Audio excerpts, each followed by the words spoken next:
جب تک نظریں ناپاک ہوتی ہیں ارادوں میں دراڑیں ہوتی ہیں، جب نظریں ناپاک ہوتی ہیں پھر عقیدے متزلزل ہوتے ہیں، جب نظریں ناپاک ہوتی ہیں پھر انسان کوئی بھی مہم سر نہیں کر سکتا، اور جب نظر پاک ہوتی ہے۔ حضرت عبداللہ بن حذافہ جہاد کر رہے تھے، روم کے عیسائیوں نے گرفتار کر لیا، 1000 آدمی نے مل کے پکڑا، گرفتار نہیں ہوتے تھے صحابی، 1000 آدمی نے گھیرا ڈالا، گرفتار کر کے لے گئے، اور جب بادشاہ کے سامنے گئے تو وزیر کہنے لگا بادشاہ بندہ بڑے کام کا ہے، اگر ہمارے قابو آ گیا تو فائدہ دے گا، صحابی ہیں حضرت عبداللہ بن حذافہ، حضرت فاروق اعظم کا زمانہ ہے، اگر قابو آ گیا تو فائدہ دے گا۔ بادشاہ کہنے لگا کیوں، کیا خوبی ہے؟ کہنے لگے ہم 1000 آدمی تھے، یہ اکیلا قابو نہیں آ رہا تھا، 1000 آدمی تھے، اگر ہماری فوج میں شامل ہو گیا تو بہت بڑا جرنیل ملے گا۔ بادشاہ کہنے لگا کوئی مسئلہ نہیں، 2-3 چیزیں ہوتی ہیں بندے کو خریدنے کے لیے، خرید لیتے ہیں۔ بادشاہ کہنے لگا عبداللہ جتنی دولت تجھے چاہیے میں تجھے دے دیتا ہوں، میرے لشکر میں آ جا، معاذ اللہ اسلام چھوڑ دے۔ حضرت عبداللہ بن حذافہ کیا فرماتے ہیں بڑا تو بیوقوف ہے، میں نے دولت کمانی ہوتی تو مدینے میں بیٹھ کے تجارت کرتا، میں دولت کمانے نہیں نکلا، میں تو رسول اللہ کی رضا کمانے کے لیے نکلا ہوا ہوں۔ دولت کمانی ہوتی تو کسی مارکیٹ میں ہوتا، میدان میں آنا تھا، شہادت ہے مطلوب مقصود مومن، نہ مال غنیمت نہ کشور کشائی، یہ دولت تو لونڈی ہے رسول اللہ کے دروازے کی، یہ تو پیچھے پیچھے پھرتی ہے نبی پاک کے غلاموں کی، یہ کمانی ہوتی تو میں کسی مارکیٹ میں ہوتا، میدان میں تھوڑا ہوتا۔ عبداللہ بن حذافہ سے دوسری چال چلی، کہنے لگے میاں عہدہ جو تجھے چاہیے، میں بادشاہ ہوں، میرے نیچے جو عہدہ تو کہے گا وہ تجھے مل جائے گا۔ حضرت عبداللہ بن حذافہ کہنے لگے شاید تجھے پتہ نہیں میری تعریف کیا ہے، شاید تو جانتا نہیں میری تعریف کیا ہے۔ کہا صاحب کی کیا تعریف ہے؟ کہنے لگے میں رسول اللہ کا صحابی ہوں، اور کائنات میں سب سے بڑا عہدہ مصطفیٰ کے صحابی ہونے کا عہدہ ہے۔ صحابہ وہ صحابہ تھے جن کی ہر صبح عید ہوتی تھی، خدا کا قرب حاصل تھا، نبی کی دید ہوتی تھی۔ فرمایا میں نے حضور کے جلوے دیکھے ہوئے ہیں، مجھے عہدے کی ضرورت ہی نہیں، اور میں نے عہدہ لینا ہوتا تو میں سیاست کرتا، میں تو شہادت لینے نکلا ہوں میدان میں، عہدے کا میں نے کیا کرنا ہے؟ اب بادشاہ کہنے لگا اسے قتل کر دو، وزیر کہنے لگا نہیں ایک بات اور ہے، مجھے ایک چال اور چلنے دو۔ کہا وہ کیا؟ کہنے لگے میری بیٹی بڑی خوبصورت ہے، مجھے موقع دو، اپنی ہی بیٹی کو سجا بنا کے، وہ جوان جس کی جوانی اتنی بڑی ہے کہ 1000 آدمی مقابلے میں کھڑا نہیں ہوتا، اس جوان کے کمرے میں رات کی تنہائی میں بنا سوار کے بی بی کو بھیجا۔ وہ بی بی کہتی ہے میں ساری رات بن سور کے اس صحابی کے کمرے میں بیٹھی رہی، لیکن یہ کیا شخص تھا، ساری رات ہی مسلح پہ بیٹھا رہا، ساری رات ہی، کچھ دیر تھک جاتا تو یہ کریم رسول پہ درود پڑھنا شروع کر دیتا۔ بی بی کہتی ہے سحری ہو گئی تو میں نے چھو کے دیکھا کہ انسان ہے کہ جن ہے، یہ بندہ ہے کہ فرشتہ ہے، چھو کے دیکھا۔ کہنے لگے پیچھے ہٹ جا، میں نے کہا میں نے تو سنا تھا تو 1000 کے مقابلے میں ہے، اور تو اتنا بے حس ہے کہ بنی سوری دلہن بیٹھی ہے، تو نے نظر نہیں کی؟ عبداللہ بن حذافہ، بی بی کہتی ہے نظر پھر نہیں اٹھائی، نظر پھر جھکی ہوئی ہے۔ کہنے لگے بی بی میں مجبور ہوں، اب میرے اوپر کوئی حسن نہیں چلتا، میں نے جلوہ بددہا کا دیدار کیا ہوا ہے، اب میری نگاہوں میں جچتا نہیں کوئی، اس لیے کہ جیسے میرے سرکار ہے ایسا نہیں کوئی۔ کبھی بھی اب نہیں کسی کا میرے اوپر جادو چلتا، میں نے مصطفیٰ کو، اور کہا ذرا پیچھے ہٹ کے بیٹھ، مجھے میرے رسول نے غیر محرم سے بچنے کا حکم دیا ہے، ذرا پیچھے ہٹ کے بیٹھ۔ سحری کا وقت تھا، وہ بی بی کہتی ہے اس نوجوان کے جملے میرا سینہ چیر گئے، کلیجہ پھٹ گیا، چیخ نکلی، میں کفر کے عالم میں روئی۔ میں نے کہا مجھے بتا تو صحیح، آخر یہ جذبہ کہاں سے ملتا ہے، آخر یہ روشنی تو میں نے دیکھی نہیں، کہاں سے آتی ہے؟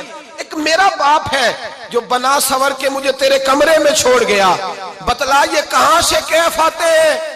تو عبداللہ بن حذافہ کہنے لگے اگر کیف لینا ہے تو بھی میرے مصطفیٰ کا کلمہ پڑھ جا، آجا دروازہ رسول پہ جھک جا، مل جائے گا۔ سویرے دروازے پہ باپ آیا بیٹی سے رزلٹ لینے، دروازہ کھولا تو بیٹی نقاب پہنے باہر آئی، باپ کہنے لگا کیا بنا؟ کہنے لگی پیچھے ہٹ جا، تو غیر محرم ہے، کافر ہے، میں مسلمان ہوں۔ اس نے کہا کیا ہوا؟ کہنے لگی تیرے جیسے کو باپ کہوں، تیرے جیسے کو جو مجھے استعمال کر رہا تھا، میں تجھے باپ نہیں مانتی، میں اب رسول والی ہو گئی ہوں، میں حضرت فاطمہ کی کنیزہ ہو گئی ہوں، میں اب نبی کریم کی خادمہ ہوں، خبردار میرے قریب نہ آنا۔ یہ دعو بھی ناکام ہوا۔ اب حضرت عبداللہ بن حذافہ کے سامنے موت کھڑی کی، ایک کڑا میں تیل گرم کیا، کہنے لگے تجھے اس میں جلایا جائے گا۔ حضرت عبداللہ بن حذافہ رضی اللہ تعالیٰ عنہ جب جلنے کے قریب ہوئے تو رونے لگے۔ روم کا بادشاہ کہنے لگا شاید ڈر گیا ہے، کہنے لگے اب سمجھ آئی ہے، اب تجھے پتا چلا ہے، چلا آ جا۔ حضرت عبداللہ بن حذافہ کہنے لگے تو کافر ہے، تیری کافروں والی سوچ ہے، اس لیے نہیں رویا کہ موت سے ڈر گیا ہوں، میں تو اس لیے رویا ہوں کہ ایک جان ہے، وہ نبی پاک پہ قربان ہو رہی ہے، کاش رب مجھے 1000 جان دیتا، میں ساری مصطفیٰ پہ قربان کر دیتا۔ فاضل بریلوی فرماتے ہیں کروں تیرے نام پہ جاں فدا، نہ بس ایک جاں 2 جہاں فدا، اور میرا 2 جہاں سے بھی نہیں جی بھرا، میں کروں کیا کہ کروڑوں جہاں نہیں۔ اور میاں صاحب فرماتے ہیں وہ کچا رنگ للاری والا جیڑا چڑھدا لیندا رہندا، اے عشق تیرے دا رنگ محمد چڑھ جائے پھر نہیں لیندا، عشق تیرے دا رنگ محمد چڑھ جائے پھر اے نہیں لیندا۔ میرے بھائی وہ روم کا بادشاہ کہنے لگا دنیا میں نے بھی بڑی دیکھی ہے، پر جیسے پاک صاف مصطفیٰ کے غلام دیکھے ایسا میں نے کوئی نہیں دیکھا۔ او بھائیو، نظر پاک ہو، روح پاک ہو، مزاج پاک ہو، پھر انسان بڑے بڑے کام کرتا ہے، پھر وہ مہمات کو سر کرتا ہے، پھر وہ صرف ایک گھر کے لیے نہیں، وہ ملت کے لیے فائدہ مند ہوتا ہے، پھر وہ گھرانوں کو لے کر چلتا ہے، پھر وہ بڑے بڑے معاشرے تشکیل دیتا ہے۔ میرے رسول کریم صلی اللہ علیہ وسلم نے پاک صاف ذہن کے لوگ تیار کیے۔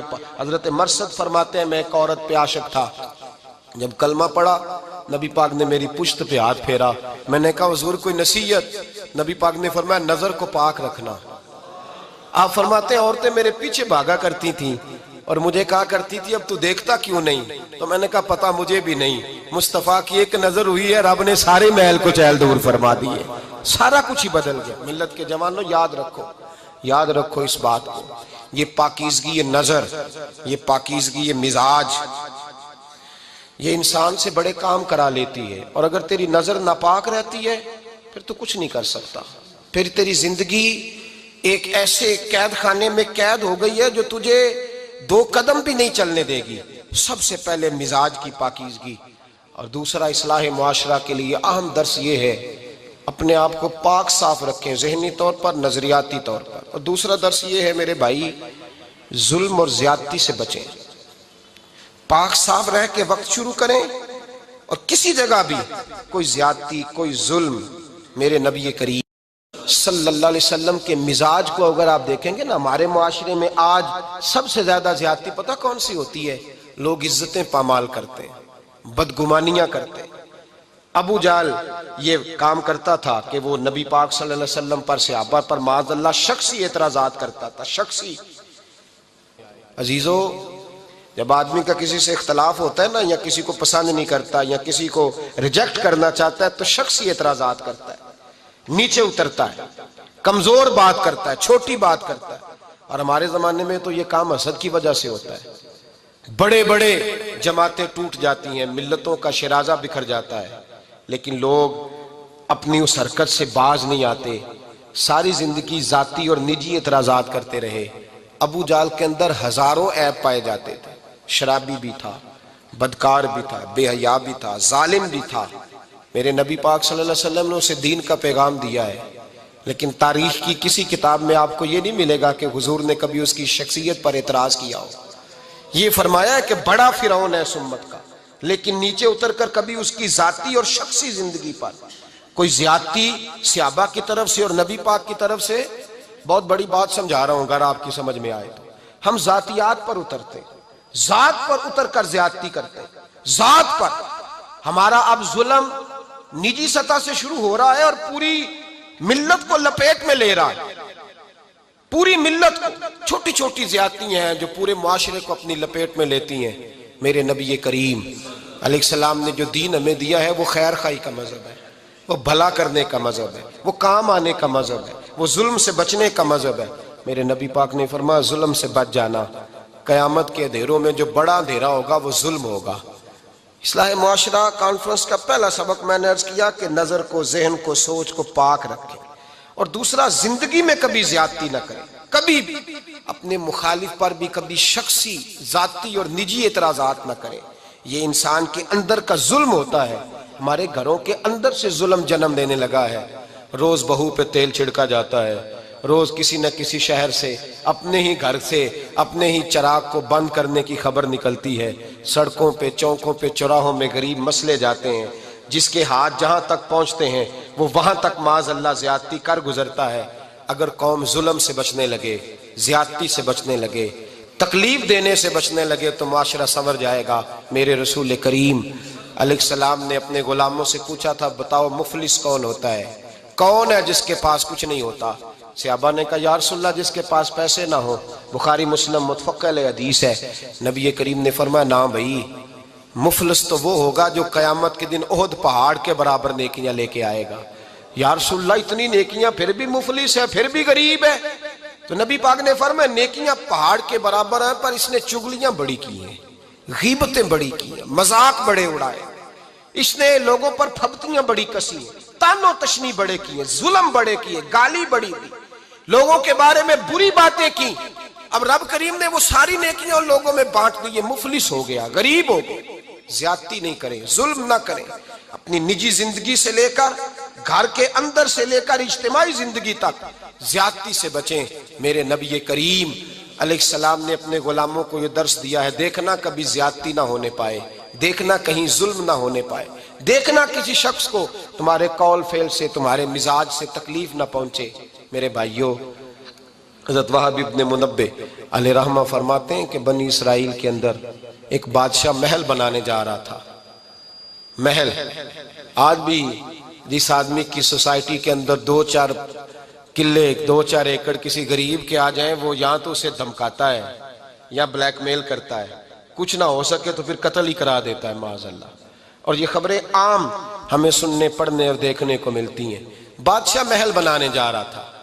ایک غریب بی بی رہتی تھی, اس کی جھونپڑی بادشاہ کے محل کے نقشے میں آتی تھی. بادشاہ نے کہا بی بی منہ مانگی قیمت لے لو, خالی کر دو یہ مکان.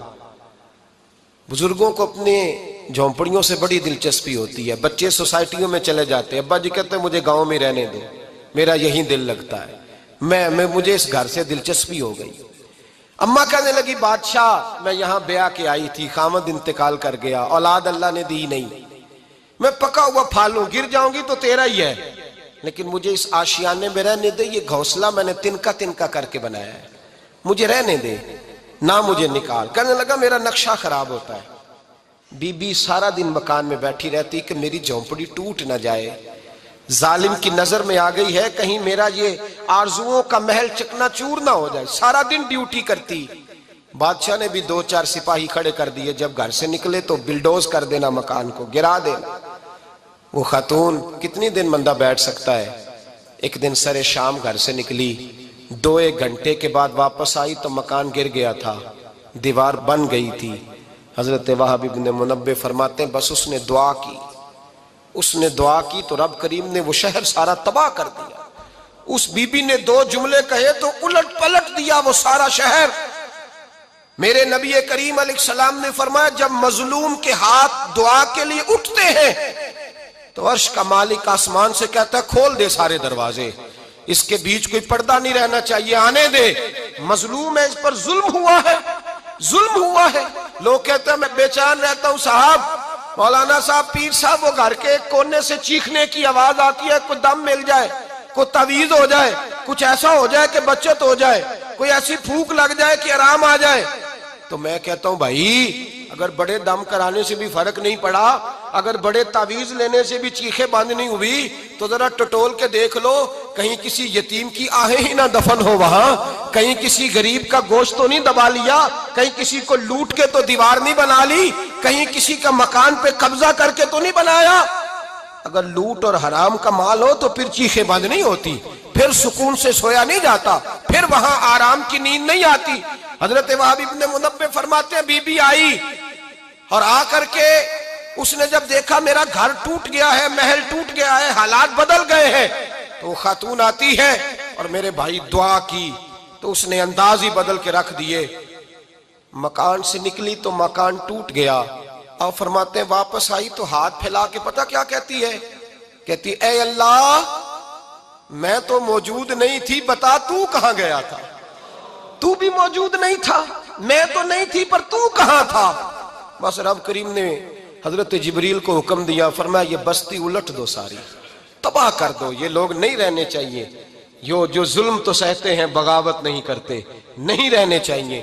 صاحب طبقات کہتے ہیں میرے مصطفیٰ کریم سید عالم صلی اللہ علیہ وسلم کے وصال ظاہری کے ایام قریب آئے تو حضور نے سرخ پٹی باندھی، تیز بخار ہے نبی کریم کو، 2 صحابہ سہارا دے کے مسجد میں لائے، نبی پاک علیہ السلام کو بظاہر سہارا دے کے لایا گیا۔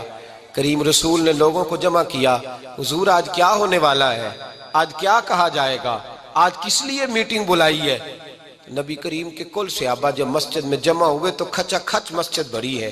وصال ظاہری سے چند یوم پہلے کی بات، نبی پاک نے فرمایا آج تمہیں کوئی جہاد کی ترغیب نہیں دینی، آج کوئی نیا پیغام نہیں دینا، آج تمہیں بتانا ہے کہ رب نے اپنے بندے کو اختیار دیا ہے، چاہے تو دنیا میں رہے، چاہے تو اس کی بارگاہ میں حاضر ہو جائے۔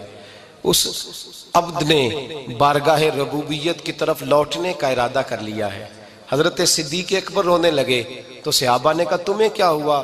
کہنے لگے سمجھ نہیں رہے، کسی کی بات نہیں کر رہے، نبی پاک تو اپنی بات فرما رہے ہیں، اس نے جانے کا ارادہ کر لیا۔ سنیے میرے بھائی، محبوب پاک نے فرمایا بھائی کسی شخص کو میری طرف سے کوئی تکلیف پہنچی ہو تو بدلہ لے سکتا ہے، بدلہ لے سکتا ہے، کسی کو تکلیف پہنچی ہو۔ صحابہ پھوٹ کے رونے لگے، محبوبہ کرم ہی کرم ہوا ہے، رحمت ہی رحمت آئی، آپ کے بارے میں گمان کرنے والا بھی دائرہ ایمان سے نکل جائے گا۔ حضور آپ کیا فرما رہے ہیں؟ فرمایا نہیں بھئی اٹھو۔ پیچھے سے جناب عکاشہ بن محصن اٹھے، ہاتھ کانپتے ہیں، آگے بڑھے، کہنے لگے یا رسول اللہ ایک جنگ کے موقع پر آپ نے درہ مارا تھا، ننگی پیٹھ پر صفیں سیدھی کراتے، بات دل میں رہ گئی ہے، میں نے بدلہ لینا ہے۔ نبی کریم نے فرمایا بلال دوڑ کے جاؤ، فاطمہ کے گھر درہ پڑا ہے، درہ لاؤ۔ سیدنا بلال حبشی کہتے میں گیا، دستک دی، سیدہ طیبہ طاہرہ حضرت فاطمہ فرمانے لگی بلال کیسے آئے ہو؟ اماں جی وہ درہ چاہیے تھا۔ سیدہ کو تشویش ہوئی، کہنے لگے بلال نہ تو جنگ پہ جانا ہے، نہ جہاد ہے، نہ کوئی ایسا موقع ہے، حضور کی تو طبیعت مبارک بظاہر بڑی علیل ہے، درہ کیا کریں گے؟ حضرت بلال عرض کرنے لگے اماں جی ایک صحابی بدلہ لینے لگے ہیں، صاحب طبقات نے جملے لکھے ہیں، کہتے ہیں بی بی صاحبہ نے درہ بھی دیا اور امام حسن حسین کو بھی باہر نکالا۔ فرمانے لگی عکاشہ سے کہنا 100 درے مارے، ان 2 شہزادوں کے جسم پر نبی پاک کے قریب نہ جائے، میں نے 2 بچے پیدا ہی اپنے محبوب پر قربان کرنے کے لیے کیے، ان کو لے جائے۔ حضرت بلال کہتے ہیں میں 2 شہزادے لے کے آیا، اور جب دروازے میں میں لے کے پہنچا تو نبی پاک نے دیکھا تو آنکھوں میں آنسو آ گئے، فرمایا ان کو بٹھا دو، مجھے پتا ہے فاطمہ نے کیا کہہ کے بھیجا ہے۔ حضرت سیدنا بلال فرماتے ہیں درہ میں نے جناب عکاشہ کو دیا، حضرت عکاشہ درہ لے کے آگے جو بڑھے تو حضرت ابوبکر صدیق نے ان کے پیروں پہ ہاتھ رکھا، فرمایا عکاشہ میری طرف آ یار، مجھے مار درے، نبی پاک کے قریب نہ جا۔ مصطفیٰ کریم نے فرمایا ابوبکر تو ہٹ جا، اسے آنے دے۔ فرماتے ہیں میں چند قدم آگے گیا تو مولا علی شیر خدا نے میرے پیر پہ ہاتھ رکھا، کہنے لگے عکاشہ سوچ تو صحیح تو کیا کر رہا ہے؟ حضور نے فرمایا علی ہٹ جاؤ، میرا اور ان کا معاملہ ہے۔ جناب عکاشہ آگے بڑھ رہے، نبی کریم نے فرمایا میں اپنی امت کو درس دینا چاہتا ہوں، خبردار خبردار زندگی میں تمہارے ہاتھ سے زبان سے کسی کو تکلیف نہ پہنچنے پائے، خبردار یاد رکھنا وہ معاشرے بگڑ جاتے ہیں، وہ معاشرے تباہ کر دیے جاتے ہیں جہاں ظلم ہوتا ہے، جہاں زیادتی ہوتی ہے، جہاں لوگوں کو ستایا جاتا ہے۔ محبوب کریم کے قریب آئے حضرت عکاشہ کا حضور میری پیٹھ ننگی تھی، آپ بھی ذرا کپڑا ہٹائیے۔ نبی کریم نے پیٹھ سے کپڑا ہٹایا، جناب عکاشہ نے درہ جو اٹھایا تو صحابہ کی چیخیں نکلی، حضرت عکاشہ نے درہ دور پھینکا، حضور کے بطن اطہر سے لپٹ گئے، چومنے لگے، کہنے لگے حضور وہ تو صفیں سیدھی کراتے لگ گیا تھا، آپ نے کہاں مارا تھا؟ یا رسول اللہ میں تو بہانہ بنا رہا تھا کہ جاتی دفعہ مجھے وجود چومنے کا موقع نصیب ہو جائے، مجھے یہ موقع نصیب ہو جائے۔ میرے حبیب نے فرمایا جس نے جنتی دیکھنا ہو میرے عکاشہ کی زیارت کر لے۔ بھائی ظلم کا دروازہ کھلا ہوا ہے اور لوگ بھول جاتے ہیں زیادتی کرتے ہوئے، وہ بہو سے ہی کیوں نہ کریں، وہ اپنے گھر کے بھول جاتے ہیں کہ شاید پوچھنے والا کوئی نہیں، شاید میزان نہیں لگے گا۔ ایران کے بادشاہ نے اپنے بیٹے کو پڑھانے کے لیے ایک استاد صاحب کا بندوبست کیا، استاد صاحب کو کہا کہ میرے بچے کو دین پڑھائیے، میں چاہتا ہوں کل اس نے عنان حکومت کو سنبھالنا ہے تو یہ دین سے آگاہ ہو جائے، اس کو کچھ سکھائیے، پڑھائیے۔ بہت نیک بزرگ بڑے درویش عالم پڑھانے لگے، اسباق مکمل ہو گئے، دین کے اسباق قرآن مجید پڑھایا، احادیث طیبہ کا درس دیا، اصول فقہ سے روشناس کرایا۔ جب بچے نے مکمل تعلیم حاصل کر لی اور آمین ہو گئی، دستار ہو گئی، فارغ ہو گئے، تو پھر ایک دن استاد صاحب نے کہا بیٹے کل تم نے ضرور آنا ہے، کچھ بات کرنی ہے۔ شہزادہ گیا ملنے استاد صاحب سے، استاد صاحب نے کنڈی لگا لی، ہاتھ میں درہ پکڑ لیا، مار مار کے پورے وجود کو زخمی کر دیا، کوئی غلطی نہیں، کوئی بات نہیں، مارا۔ اب بچہ آیا آ کے بادشاہ سلامت سے کہا کہ ابا جی سمجھ نہیں آئی، بڑا مارا ہے استاد۔ تو سیانے تھے نا بادشاہ، یہاں تو قاری صاحب روز کٹہرے میں کھڑے ہوتے ہیں، مولوی صاحب آپ نے میرے بچے کو کیوں مارا ہے؟ آپ 8,000 کے مولوی ہیں، میرا کئی کروڑ کا بچہ ہے، سویرے بدل لیں گے، خبردار آپ نے بچے کو ہاتھ لگایا۔ اپنی حیثیت میں رہے معاذ اللہ۔ جو قومیں استادوں کو کٹہروں میں کھڑا کرتی ہیں وہ ترقی نہیں کر پاتی، جو استادوں کو کٹہروں میں روز کھڑا کرتے۔ کہا ابا جی بڑا مارا ہے، تو والد بڑے سمجھدار تھے، کہنے لگے بیٹا استاد باپ ہوتا ہے، وہ زیادتی نہیں کرتا، کوئی بات ہوگی میں تیرے استاد کو کٹہرے میں نہیں بلاؤں گا۔ اماں سے بات کی، اماں کہنے لگی بیٹا میں تیرے باپ سے کیسے بات کروں، ڈر آتا۔ وقت گزر گیا، 22 سال بیت گئے، 22 سال گزر گئے، بادشاہ کا انتقال ہوا، شہزادہ تخت پہ بیٹھا، پہلا حکم یہ دیا کہ میرے استاد کو بلاؤ، پہلا حکم۔ استاد جی بوڑھے ہو گئے تھے، چھڑی کے اوپر ٹیک لگا کے آئے اور بھویں سفید ہو کے جھک گئی تھیں، یوں آنکھ کھول کے بڑی مشکل سے دیکھا، کہنے لگے شہزادے حکم ہو۔ کب میں شہزادہ نہیں، اب میں بادشاہ بن گیا ہوں۔ استاد جی 22 سال بیت گئے، آپ نے مارا تھا، پر وہ درد چونکہ زیادتی کی تھی، میرا قصور کوئی نہیں تھا، تو نہ میری روح سے درد گیا ہے نہ میرے جسم سے گیا ہے، میں بے اختیار تھا، پوچھ نہیں سکتا تھا، آج با اختیار ہوا ہوں۔ سب سے پہلے پہلا حکم آپ کو دیا، بلایا ہے، بتائے کیوں مارا تھا، کیوں مجھے مارا تھا، میری زیادتی بتائے۔ تو استاد، بوڑھے استاد کی آنکھیں آنسوؤں سے بھر گئیں، کہنے لگے بیٹے بس آج کے دن کے لیے مارا تھا، یہ جو دن آ گیا نا میری زندگی میں اس لیے مارا تھا، یہ میں چاہتا تھا میری زندگی میں وقت ہے، آج کے بس میری مراد پوری ہو گئی۔ کہا صاحب کس لیے، مجھے بھی سمجھائے۔ آپ فرمانے لگے کتنی دیر ہو گئی تجھے مار کھائے ہوئے، کتنا زمانہ بیت گیا؟ کہنے لگا 22 سال۔ فرمایا زخم بھولے تو نہیں، درد ختم تو نہیں ہوئی، تمہیں بات 1 منٹ کے لیے بھی تمہارے حافظے سے محو تو نہیں ہوئی؟ کہا استاد جی روز رات کو یاد آتی، روز خیال آتا تھا۔ استاد کہنے لگے بھائی تو بے اختیار تھا، پوچھ نہیں سکا، 22 سال تجھے یاد رہا، مجھے پتا تھا تو ایک دن حکمران بنے گا، میں نے تجھے اس لیے مارا تھا کہ بیٹے یاد رکھنا، کسی پہ ظلم نہ کرنا، اگر تجھے 22 سال تک یاد رہا ہے تو جس پر تو ظلم کرے گا اسے بھی قیامت تک یاد رہے گا، اور یہ یاد رکھنا تو آج با اختیار ہوا تو تو نے مجھے بلا لیا ہے، قیامت کے دن غریب با اختیار ہو جائیں گے، مظلوم با اختیار ہو جائیں گے، وہ با اختیار ہوں گے، للہ الواحد القہار، رب کریم کی بارگاہ کے اندر ان کا اختیار ہوگا، اکیلے اللہ کی حکمرانی ہوگی، پھر وہ بلائیں گے۔ بڑے بڑے کج کلا دنیا میں جن کی پگڑیاں اونچی تھیں وہ سر جھکائے کھڑے ہوں گے، دنیا میں جو ڈکٹیٹر بنتے تھے ان کی پشتیں لال ہوں گی، ان کو غدار لکھا جائے گا، قیامت تک نہیں بھولے گا۔ ظلم کرنا تو سوچ سمجھ کے کرنا، اتنا کرنا جتنا تم سہ سکتے ہو، اتنی زیادتی کرنا جتنی قیامت میں تم برداشت کر سکتے ہو۔ میرے نبی کریم صلی اللہ علیہ وسلم نے فرمایا ظلم سے بچو، یہ قیامت کے اندھیروں میں سے ایک اندھیرا ہوگا، زندگی میں زیادتی نہ کریں، اگر تھوڑی دیر کے لیے کوئی چیز برداشت کر جائیں گے تو وہ فائدہ دے جائے گی، کچھ دیر کے لیے اگر سہ جائیں گے تو نفع مل جائے گا، سہنے کی کوشش کریں لیکن زیادتی نہ کریں، نظر کو، سوچ کو، ذہن کو پاک رکھیں، اور میرے بھائی زندگی پوری ظلم سے بچیں، زیادتی سے بچیں۔ امیر المومنین حضرت جناب سیدنا عمر فاروق رضی اللہ تعالیٰ عنہ رات گھر میں تھے تو رونے لگے، بڑی دیر تک روتے رہے۔ والدہ اٹھی تو صاحبزادے سے کہنے لگی پتہ کرو تمہارے باپ کو کیا مسئلہ ہے۔ شہزادے آئے، کہنے لگے امیر المومنین والد گرامی کیا ہوا؟ تو حضرت عمر فاروق کہنے لگے بیٹا اپنی اماں کو بلاؤ۔ والدہ آ گئیں، کیا بات ہے، کچھ طبیعت خراب ہے تو حکیم کا بندوبست کیا جائے۔ تو حضرت عمر کہنے لگے کچھ بھی نہیں، آج مسجد سے نکلا ہوں تو نبی پاک کے صحابہ میری تعریفیں کر رہے تھے۔